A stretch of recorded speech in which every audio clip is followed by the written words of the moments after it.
12월 7일 월요일 날마다 말씀과 함께 100일 가정예배를 시작하겠습니다. 다 같이 주님 가르치신 기도하겠습니다. 하늘에 계신 우리 아버지, 아버지의 이름을 거룩하게 하시며 아버지의 나라가 오게 하시며 아버지의 뜻이 하늘에서와 같이 땅에서도 이루어지게 하소서.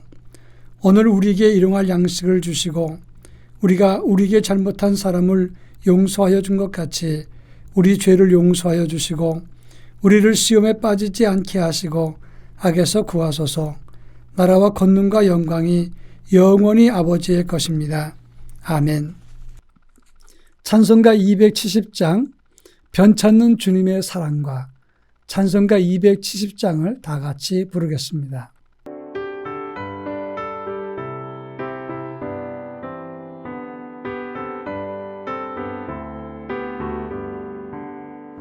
변찮는 주님의 사랑과 거룩한 보혈의 공로를 우리 다 찬양을 합시다.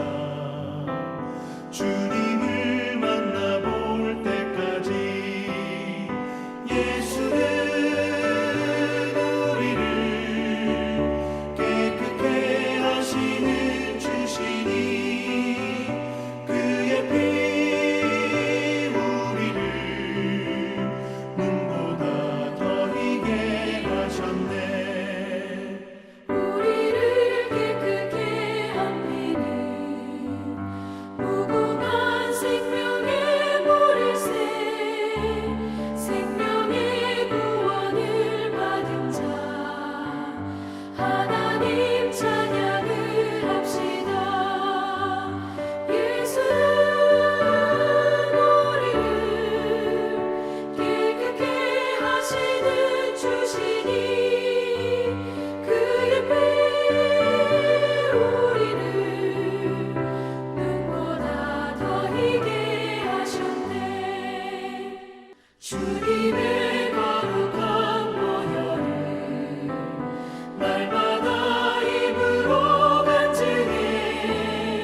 이 시간 우리에게 주시는 하나님의 말씀은 신약성경 사도행전 2장 37절로 42절 말씀입니다.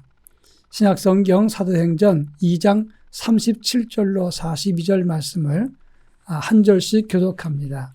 제가 전체를 봉독하겠습니다. 그들이 이 말을 듣고 마음에 찔려 베드로와 다른 사도들에게 물어 이르되 형제들아 우리가 어찌할꼬 하거늘 베드로가 이르되 너희가 회개하여 각각 예수 그리스도의 이름으로 세례를 받고 죄사함을 받으라. 그리하면 성령의 선물을 받으리니 이 약속은 너희와 너희 자녀와 모든 먼데 사람 곧 주 우리 하나님이 얼마든지 부르시는 자들에게 하신 것이라 하고 또 여러 말로 확증하며 권하여 이르되 너희가 이 패역한 세대에서 구원을 받으라 하니 그 말을 받은 사람들은 세례를 받음에 이날의 신도의 수가 3,000이나 더하더라. 그들이 사도의 가르침을 받아 서로 교제하고 떡을 떼며 오로지 기도하기를 심쓰니라. 아멘. 한국 초대교회 역사를 살펴보면 선교사들이 이 땅에 들어와서 모양새가 다른 사람들이 어눌한 말로 예수 믿으시라고 사람들에게 말하면서 전도지나 또는 성경책을 나누어 주었습니다. 한국 사람 입장에서 보면 낯선 이방 사람이고 낯선 종교를 전하는 것밖에는 다를 바가 없었습니다. 그런데 기독교가 이 땅에 전파된 지 얼마 되지 않아서 놀라운 속도로 많은 사람들이 예수를 믿게 되었다고 하는 것입니다. 왜 그렇게 빨리 기독교가 이 땅에 정착을 했는가? 이것에 대한 학자들의 많은 연구가 있었습니다만은 가장 중요한 것은 예수 믿은 사람들의 변화된 삶에 있었다고 하는 것입니다. 전에는 술과 아편과 담배 그리고 투전으로 인생과 몸이 망가졌던 사람들이 예수를 믿고 난 다음에는 놀라운 변화를 갖게 되었습니다. 이런 것을 보았던 사람들은 전에 저 사람들은 그렇게 살지 않았는데 어떻게 순식간에 저렇게 경건한 모습으로 바뀌게 되었는가? 그것은 예수 때문이라고 생각을 하고 많은 사람들이 교회에 와서 예수를 믿게 되었다고 하는 것입니다. 오늘 우리가 읽은 본문의 말씀은 성령 강림 이후에 초대교회의 모습을 다루고 있습니다. 이것은 한국교회 초대교회 때와 마찬가지로 놀라운 변화가 있었던 것입니다. 성령 강림 역사 이후에 베드로의 설교를 들었던 많은 사람들은 가슴에서 애통하는 마음을 가지고 우리가 어찌할꼬 하면서 베드로에게 말했습니다. 베드로의 설교를 들었던 그들은 예수 이름으로 세례를 받고 함께 모여서 기도하며 삶의 변화가 있었다고 하는 것입니다. 이것이 초대교회의 모습이었고 한국교회가 그 모습을 닮았던 것입니다. 지금은 예수님의 성탄을 기다리는 대강절입니다. 성령을 받은 사람으로서 우리는 어떤 변화를 가져야 되는가, 이 문제를 함께 살펴보도록 하겠습니다. 먼저 38절에 보면 우리가 어찌할꼬 했던 사람들에게 베드로가 말을 합니다. 너희가 회개하여 예수 이름으로 세례를 받고 죄사함을 받으라. 그리하면 성령을 선물로 받으리라. 이렇게 말씀했습니다. 우리가 성령님을 우리의 심령에 모시려면 첫째는 철저한 회개가 먼저 선행되어야 한다고 하는 것입니다. 이 회개라고 하는 것은 내가 잘못했다고 입으로 고백하는 것만을 의미하는 것이 아닙니다. 마음의 완전한 변화와 죄의 고백을 의미하는 것입니다. 우리의 마음의 변화와 삶이 변화되지 않으면 입술로 회개한다고 했다고 해서 그것이 회개로 완성되는 것은 아니라고 하는 것입니다. 여러분, 진정으로 하나님을 떠나 있었던 우리가 또 우리의 마음과 생각과 우리의 믿음이 하나님을 향해서 온전히 돌이킬 때 그때 우리는 성령을 선물로 받게 된다는 사실을 알아야 하는 것입니다.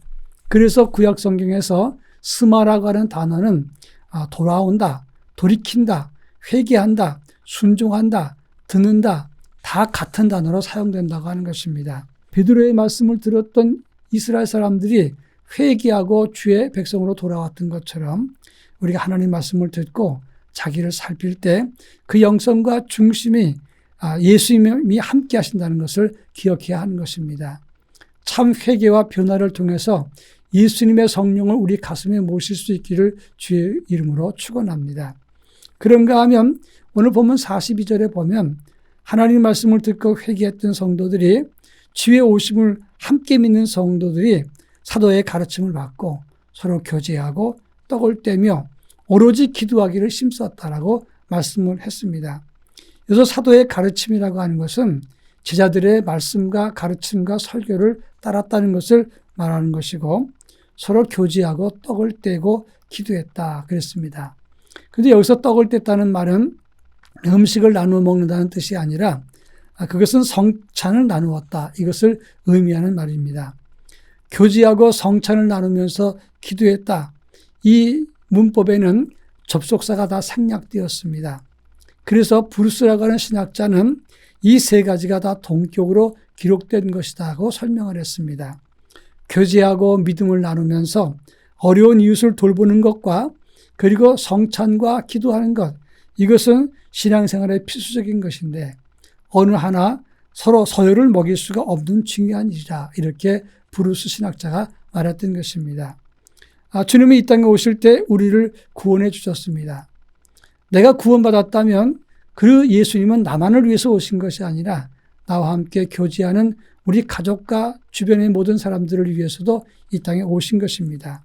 따라서 성령 안에서 우리가 구원받았다면 우리 주변 사람들과 함께 교제하고 서로 돌보고 배려하는 마음과 기도 그리고 성취를 모시는 영성으로 함께 나누는 삶을 가져야 된다고 하는 것입니다.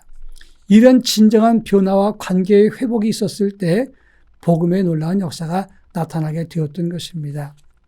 이제 마지막으로 44절 45절에 보면 믿는 사람이 다 함께 있어 모든 물건을 통용하고 재산과 소유를 각 사람의 필요를 따라서 나눠주었다 이렇게 말하면서 그리고 함께 하나님을 찬미했다고 기록하고 있습니다. 그 당시 상황으로 보자면 예수님께서 십자가에 죽으셨을 때 그리고 승천하셨을 때 다시 온다고 약속했습니다. 그래서 그들은 종말론적인 생각을 가지고 종말론적인 공동체를 이루었기 때문에 서로 다 나누면서 곧 오실 주님을 기다렸다고 신학자들이 설명을 합니다. 그러니까 그런 차원에서 지금 우리가 이와 같이 똑같이 실천하자 이것은 좀 어렵다고 말할 수 있습니다. 그러나 중요한 것은 우리가 성도라면 한 예수 안에서 한 형제가 되었다면 그리고 하나님의 백성으로 하나님 자녀가 되었다면 함께 배려하고 서로 필요하는 것을 도와주는 삶 그리고 궁핍한 일이 없도록 돕고 그리고 서로 세우는 삶을 가져야 된다고 하는 것입니다. 이것이 믿는 사람들의 자세고 이것이 실천될 때 바로 그것에서 많은 변화가 나타나는 것이고 이 모습을 본 사람들이 하나님의 말씀을 들으러 하나님의 전에 나오게 되는 것이다 하는 말씀입니다. 한국교회는 지금 대단히 어려운 시기를 맞이하고 있습니다. 다시 복음으로 세워준다고 말을 하고 있습니다. 복음이 복음되려면 믿는 성도가 이 주변을 살피고 배려하는 삶을 가지고 실천적인 삶의 역사가 있어야 된다고 하는 것입니다. 성령 안에서 복음을 나누는 삶이 되기를 바랍니다. 그런 차원에서 우리 교회는 금년에 성탄 헌금을 예년처럼 무명으로 걷어서 다 남을 주지만 30%는 교인 안에서 어려운 성도들 그리고 70%는 월세를 내지 못하는 여러 교회에 월세 지원 헌금으로 나누기로 했다고 하는 것입니다. 성탄 헌금을 나누는 삶을 실천해 보면서 우리는 그리스도의 사랑을 가슴에 품고 초대교회의 모습을 본받는 삶을 가져야 할 것입니다. 이번 성탄절도 주님의 사랑을 나누는 복되고 아름다운 날이 되기를 주의 이름으로 축원합니다. 다 같이 기도하겠습니다. 자기를 살피고 변화된 모습이 되게 하옵소서 이렇게 기도하고 동시에 성령 안에서 이웃을 배려하고 복음을 보여주는 삶을 갖도록 다 같이 기도할 것입니다. 기도합니다.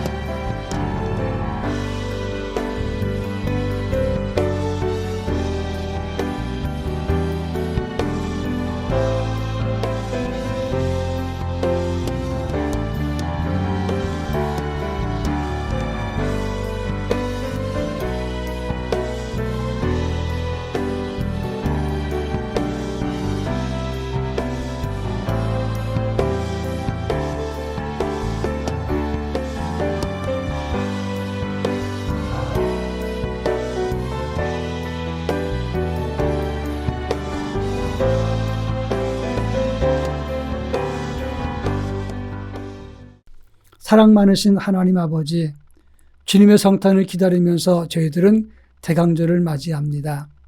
주님을 기다리는 우리의 영성이 자기를 살피는 영성이 될 수 있도록 도와주시고 베드로의 설교를 들었던 이스라엘 백성들이 참회했던 것처럼 저희들도 주님 앞에서 참회하는 영성을 가질 수 있도록 은혜를 덧입혀 주시고 그리스도 예수 안에 있던 사람들이 소유와 필요를 서로 나누었던 것처럼 우리들도 우리 주변 사람들을 살피고 배려하고 돌보는 믿음을 가질 수 있도록 도와주셔서 이 땅의 복음을 아름답게 보여줄 수 있도록 은총을 더하여 주시옵소서. 예수님의 이름으로 기도합니다. 아멘.